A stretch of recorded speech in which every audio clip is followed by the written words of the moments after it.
Hi everyone, it's James here. Welcome to the garden and another summer's evening video. So I'm going to do a little topic called great songs at the end of patchy albums. And the reason I'm doing this video is I've been listening a lot over the last few days to this record.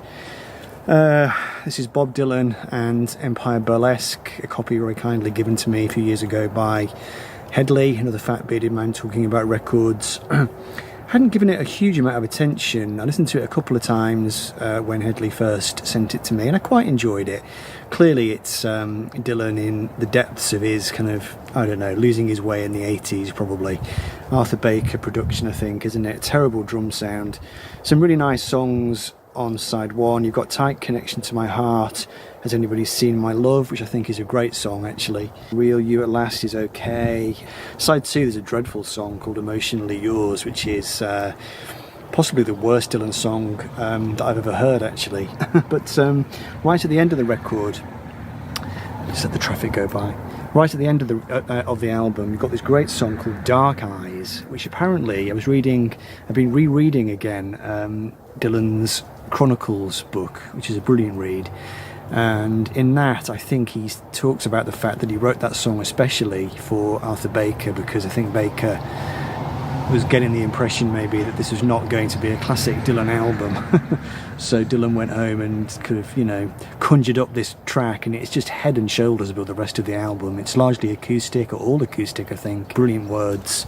So that's what inspired the video. And as usual, I thought if I can come up with 10, I'll do the video. I think I've got 10, maybe including that one. I immediately thought of other Dylan albums. This one sprang to mind straight away. Shot of Love, which is one of the Christian albums he did. I think it's the third one of the Christian trilogy, isn't it? Back from 1980 something, 81. Not a bad album, but I would definitely describe it as patchy. You know, not one of Dylan's best, but it concludes obviously with the great song Every Grain of Sand, which again towers over the rest of the material on this record. So interesting, yeah. Can't think of any other examples from Dylan's catalogue. Maybe there are some others. I mean, clearly, you know, most of his albums are good, you know, if not great. There's a few which are not quite so good, but Every Grain of Sand coming at the end of that one seems to raise the bar a little bit. So the rest of these are in no particular order. I'll just sort of whip through them. Black and Blue by the Stones, a great album for the summer, I always think, but it is a bit of a patchy album really. It's that classic Stones in the doldrums period, and you know, it's not kind of top drawer Stones really. There's a few nice things on it here and there, but the final track, Crazy Mama, is one of my favourites Stone songs of all time. I mean, it's not necessarily a fantastic song as such, but it's got a great groove. I love the playing on it. I don't know, it seems just much more in keeping with classic Stones than some of the other songs on the album. You know, this album's got some stuff on it which is a bit overcooked. You know, maybe too many session musicians coming into the picture, but Crazy Mama seems to take them back to the source, so we'll have that one. This one, this is a great example, I think. Surf's Up by the Beach Boys, I think is a patchy album. It's got some good stuff on it, on side one, actually, and side two. You know, Feel Flows actually is one of my favourite Beach Boys songs of all time, but the album does have a couple of clunkers. It's got Student Demonstration Time on it. Take a Load Off Your Feet isn't great on side one, is it really? But the album sort of improves towards the back end, and then of course right at the very end you get the title track Surf's Up, which is just absolutely beautiful, one of the greatest things that Brian Wilson ever did. So that's a shoo-in.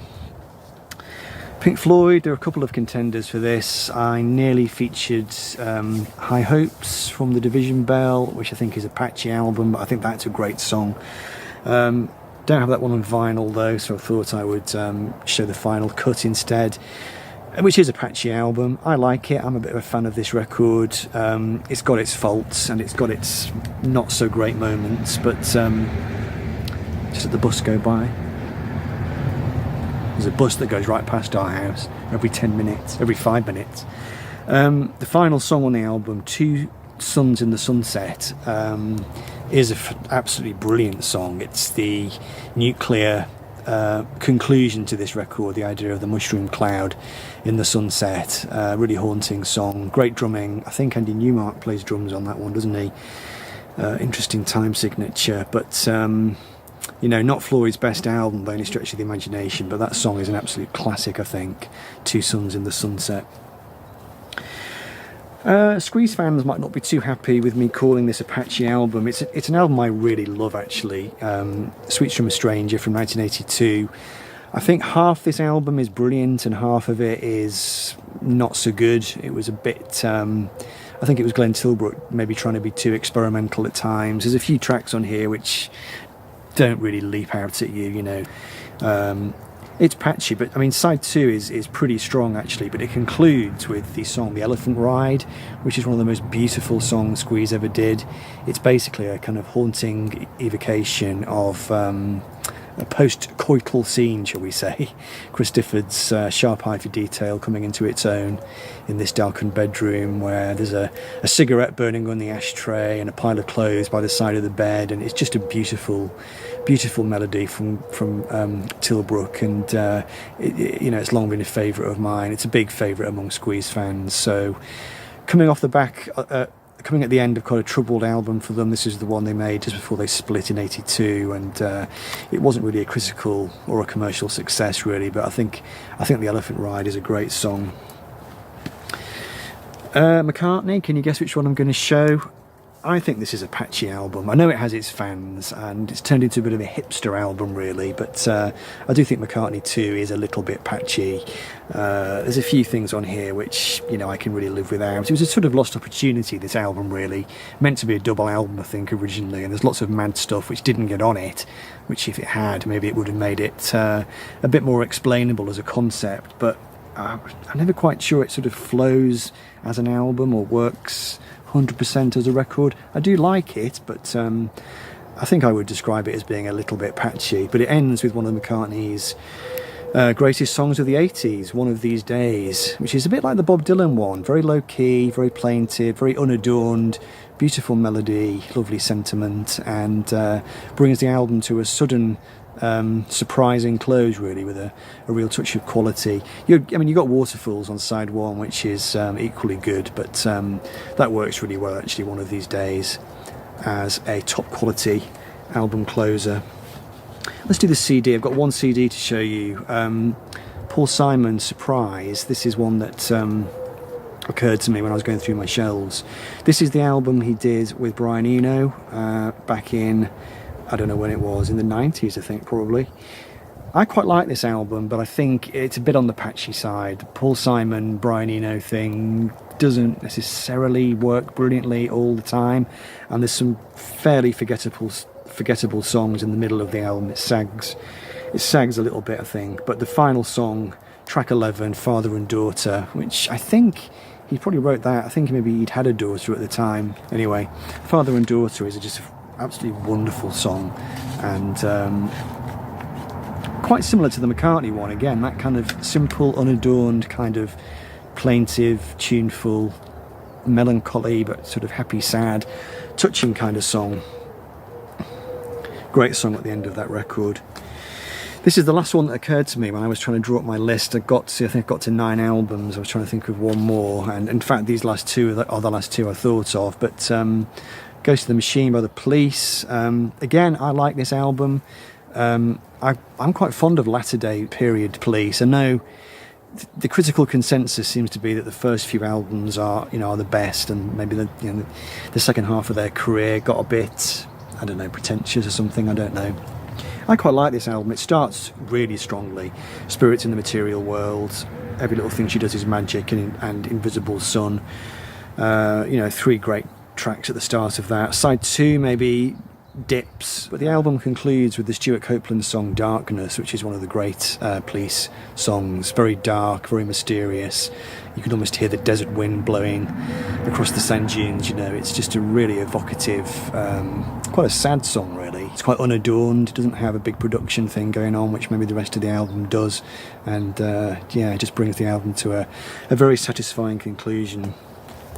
And then this one, this is quite a dramatic example, I think. This is Robert Plant and Principle of Moments, which is his second solo album, which I do think is a bit patchy. Came out in '83.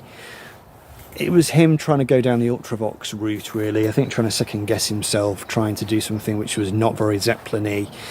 There's some okay stuff on it, and there's a couple of tracks I quite like. In the Mood is good on side one, but there's some stuff which is fairly forgettable. But then right at the end, he just knocks us out with this incredible, evocative song called Big Log, which I think is probably Robert Plant's defining solo song, really. Very moody, great guitar work from, I think, Robbie Blunt, wasn't it? Kind of desert blues kind of sound. It's a song I've loved for years and years. First heard it back in about 1991. It was on a compilation album that a girlfriend of mine had, and I was obsessed with it. I just think it's just a brilliant song, and it's one of those songs which, you know, it's right at the end of the album and it instantly raises the bar from there to there, and then the album's finished. Never quite sure if that's a good idea or not, really, but anyway, thought I'd have that one. So there's my 10. I'd be interested to know if you can think of any others. There's bound to be hundreds, isn't there? So yeah, it might turn into a thread, might not. Anyway, hope you enjoyed that. I'll see you in the next video. Take care. Bye for now.